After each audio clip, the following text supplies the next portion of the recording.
are back with padillapalaceprojects, and we are going to start the rest of our spring seeds. You saw previously I started my pepper seeds. They've almost all germinated. I'll pop a shot of those in here. It's been just about a week, and look at how great all of these little peppers are doing.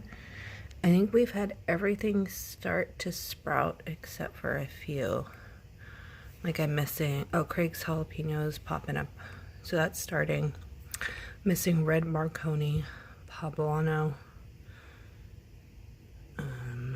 Corbaci sweet pepper, which it might be coming up. And my sweet chocolate back here. But everything else is coming up. I may take the risk and not do the humidity dome anymore because I really don't want to mess up the seedlings I do have, and I do have all of these other peppers, so they may just take longer. But yeah, so that's the update.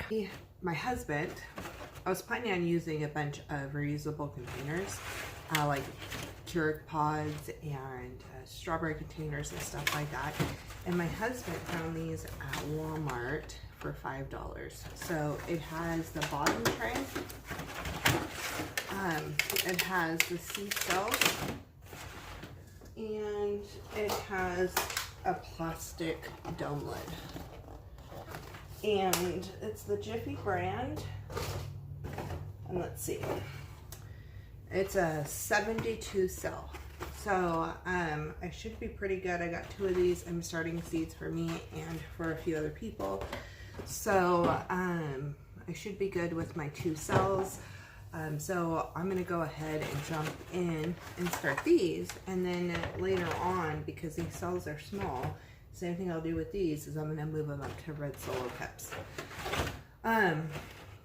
Okay, so I have all of these fun little name tag things. So I started writing some out for my tomatoes. I'll still have to do some of my herbs. And what I did last time, because I noticed that the moisture from the container being closed was making the ink come off of these tabs. So I went ahead and I wrote out a map, and I'll do the same thing today after I'm done. I'll write out a map on a piece of paper just so I remember exactly what's what, and I can write on the outside of a solo cup and not have a problem. While we are planting, we're going to talk about a few things. I already got my dirt wet, so I'm just going to go ahead and start putting it into these cells. A lot of people want to know when they should start seeds, what plants require light, what plants require heat, to germinate and then to grow afterwards. And so all of these things really vary depending on the person in the garden. So first, there's a zone. Everybody in the United States has a garden zone, and that tells you what your average first and sorry, not first. That tells you what your average high temp is and what your average low temp is. Now, sometimes you'll have freak weather things that happen, and it will be higher or lower, but that's just roundabout what it normally is in that area. Okay, so I would just go to Google and look up what zone you are, and that's going to tell you what is basically perennial. Okay, a lot of things will not survive if the winter goes down below a certain temperature and so forth. And so that's all your zone does. I'm a zone 9B, and a zone 9B here in Northern California can be different than a zone 9B in Florida. It just means we are going to have similar weather. So the other thing you need to know is when your first and last frost date are. And that really comes down to when to plant. So the zone tells you what will grow well in your area because of the temperatures. And then your first and last frost is your when. So the Farmer's Almanac, if you go to their webpage, has a thing where you can put in by zip code what your first and last frost date are to the closest area to you. So we're like a half an hour away. And the elevation is slightly higher to where they labeled where they go off of our first and last frost. And my last frost of spring is averaged around February 8th. So we're actually already past it. However, last year I did decide, my first year growing, I did decide to put a bunch of stuff out right around that time. And I did lose a few things, and I think a few things got stunted because I put it out early and we did have another frost, hard frost. So, well, not a hard frost, a light frost, but my stuff was frost tender. So I'm waiting a little bit longer this year. I'm probably going to wait till March to put most of this stuff out. Plus I started all my seeds a little bit later. So you can totally plan around that window, but I would give some room for air, especially this year with the Arctic blast or Arctic chill coming through in a lot of areas, and the old wives' tale about the groundhog seeing its shadow and so forth. So with the way this year is looking up, I'm waiting a little bit longer to put stuff out, and then I will just go from there. I have a huge growing season. So then the next thing you need to know is when your first frost is. And depending on where I look will depend on what it tells me. Some people, I've had it say December, but then like if I go to a town really close to me, if I put in that zip code, it says November. So I just know around November I could be getting a frost. So I have a huge growing season. And that's going to tell you, between your first and your last frost, that's going to tell you when you can start your stuff. Most of your seed packets say on them, start indoors 6 to 10 weeks before last frost. Direct sow outside after all danger of this frost has passed. Everything it's going to show on there. So you should have a planner or something set up to where you can keep track of what works for you and what doesn't. Also, if you're planting in containers or in ground, can make a difference on how early you can put your stuff out. Because sometimes if you're in smaller containers and you have a hard freeze, that dirt can actually freeze easier than if it is in ground. Now on the flip side of that, if you're having warmer days earlier, your containers can actually be warmer than what's in ground. So it's the temperature of the soil that we've got to really be aware of for a lot of different things. So I'll be paying attention to that 2-week forecast for quite a while when it comes to time to plant these out, because I will just wait a couple days or go ahead and plant them. I'll adjust what I need to adjust. So I got the dirt in most of my cells. That bowl went almost to the end. I need to get a little bit more. So now when it comes to actually planting and it's time for you to plant, how deep do you plant your seeds? How do they need heat mats? Do they need lights? What is it that they need to survive? So my peppers, I know, need a ton of heat, which is why I started them first, and I started them in a separate container. Then the tomatoes can do with some heat. Most of your herbs don't really need heat. Some of them need a good cold chill before you start them. But I'm going to put all my tomatoes on one side of this seed starting tray, because if I need to, I can set this portion onto the heat mat and leave the rest off the heat mat. And it'll, with the dome lid on, it'll keep the moisture in it and so forth. So most of the time your seed packets are going to tell you how things need to start. So let's take the cream sausage tomato. I'm going to try that this year. On here it says, let's see if you can pop on here. It says how many days to sprout. It talks about the ideal temperature. It talks about the seed depth, how far apart to plant them when you go to plant them. Are they frost hardy, and how much sun do they need? So the seed package is a huge tool. Now, I usually don't buy seed packets that don't tell me how to take care of it. There are times though, I order a lot from Baker Creek, which is rareseeds.com.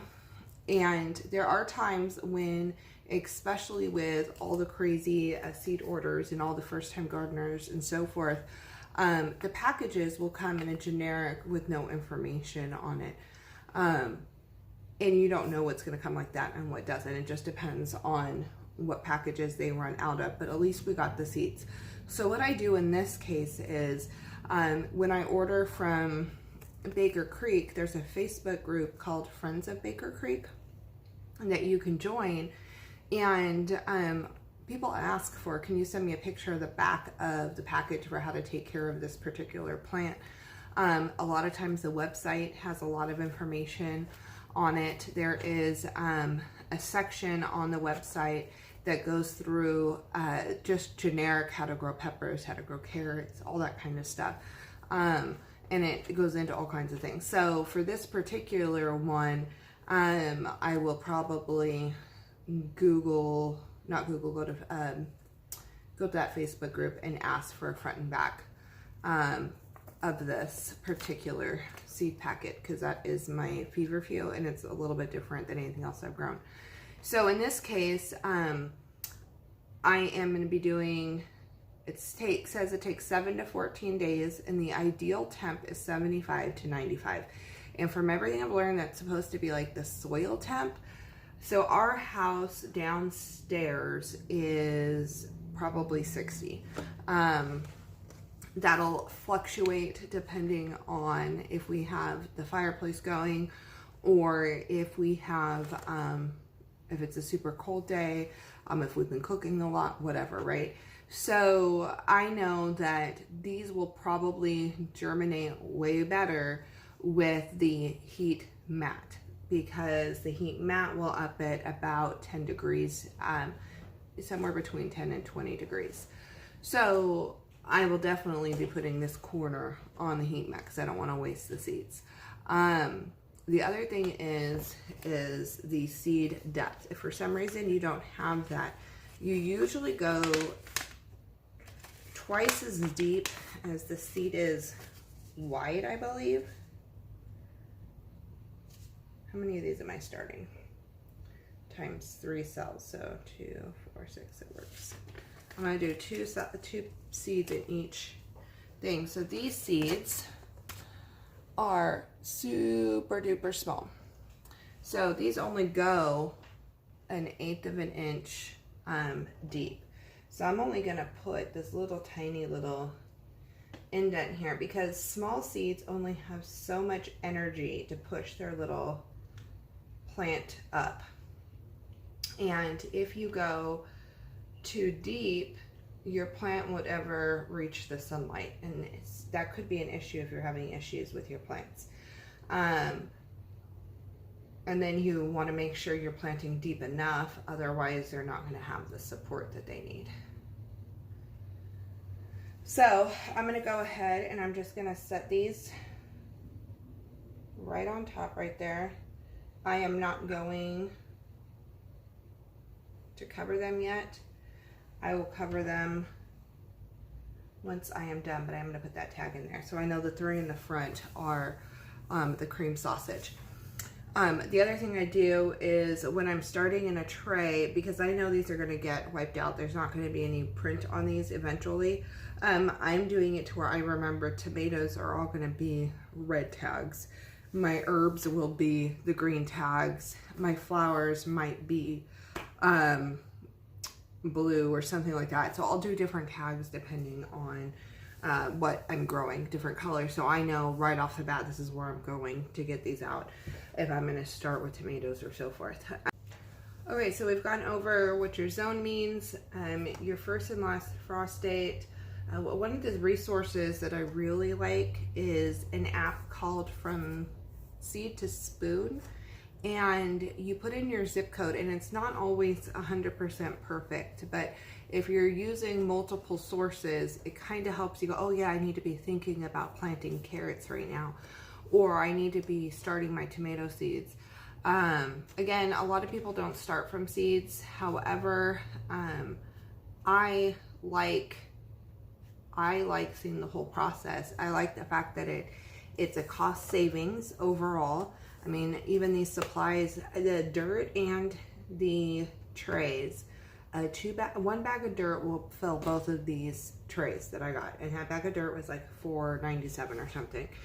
And then each of these trays was $5. So 72 times 2 for $15 just for the materials. And then your seed packets, I mean, I'm starting 3 cream sausage seed plants. This pack was $3 for, the minimum is 25 seeds. There was more than that in here. So $3 for a minimum of 25 plants if they all germinate. I mean, that's, even if I only ever grew these, that's $1 a plant, and you break it out, it's still cheaper doing it this way than it is to buy the seedlings. And you know what's going on them, you know how they're being taken care of, you know all the nutrients being provided. You can get them put in the soil at the right time before they're root bound and all of that good stuff.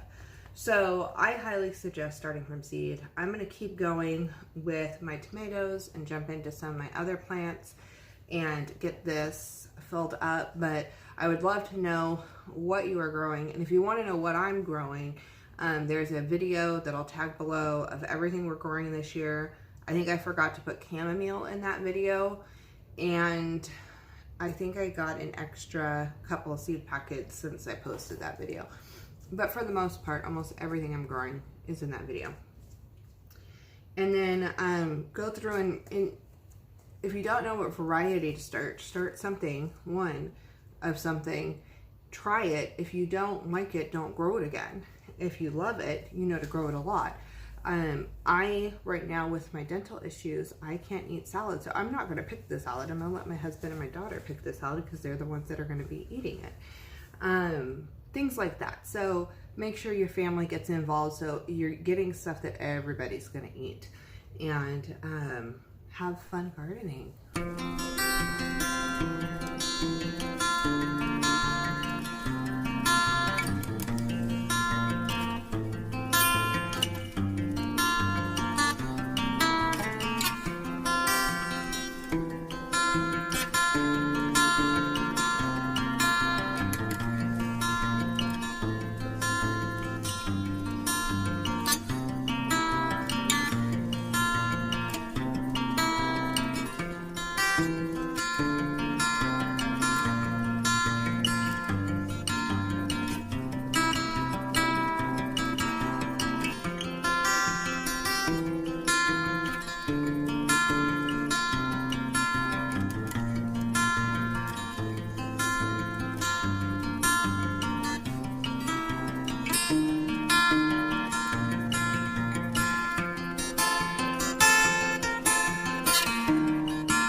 Okay, so let's talk for a second on things that you do not want to start inside for the most part if you can. You don't want to start your squash plants, your melons, your beans, or peas. Now sometimes I'll germinate them inside and pop them outside immediately afterwards, but those grow super fast. And the corn, the melons, and the squash, all the roots, dude, they don't like to be transplanted. The roots are super, super sensitive. The other one is cucumbers. Sometimes I will just barely get a germination on it, and then I'll pop it in the ground. It does not like to be moved that much. Yes, you could buy those starts in the store, but a lot of times I think that's why they don't do necessarily as good, because they can get root bound and things like that. So you want to look for that if you're buying a start in a store. But if you're doing it from home, there's no reason to do it super early, unless you have like a super short growing season. In that case, then you're going to do things to try to lengthen your growing season to get as much as you can. So yeah, so those are things you really don't want to start inside. I'm going to finish these up. I'll pop in a picture at the end of everything done, and I look forward to hearing what you are growing and how you start your seeds. Okay, so we are all planted. We've got tomatoes and herbs, flowers, a couple extra herbs. I did go ahead and start a few beets. See if I have better success inside. And then I'll move these purple lights really fast. And I'll give you a last shot of the peppers. I'm going to go ahead and leave their dome off now. And then I'm probably going to start onions in with my ant seeds back there. So I got another tray to do, but I figured I would end this for you. The tomato side is on the heating pad. And then this little dome cover will go right over the top loosely and is ready to get these seeds germinated. Super excited. Thank you for joining along. Can't wait to see your guys' setup and to hear what you are starting. I'm going to get all these lights set up over here. My one light over on this other side isn't working, so hopefully this one is. Anyway, well, happy seed starting. Hope you have a great week, and see you back Wednesday for a craft project.